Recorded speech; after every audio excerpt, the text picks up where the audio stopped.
প্রিয়াঙ্কা সরকারের সঙ্গে তালসারি থানায় পৌঁছলেন প্রসেনজিৎ চট্টোপাধ্যায়, ঋতুপর্ণা সেনগুপ্ত, যিশু সেনগুপ্ত, সৌরভ ও ইন্দ্রাশিসরা।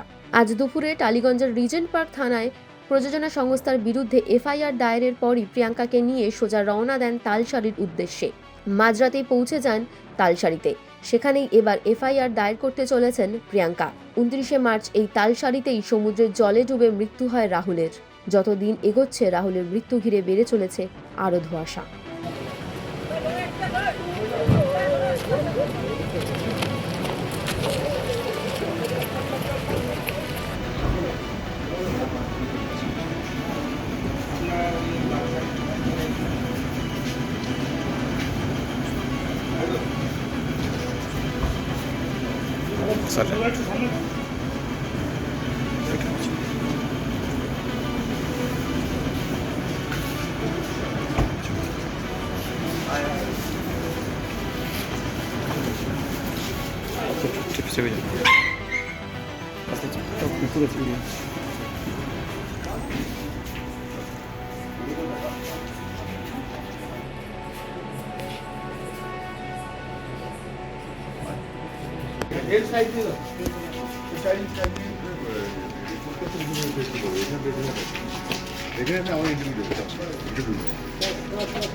টলিউডের latest update, gossip and entertainment পেতে সাবস্ক্রাইব করুন শুধুমাত্র সিটি সিনেমা আর ফলো করুন সিটি সিনেমার Instagram, Facebook, Twitter and ShareChat page.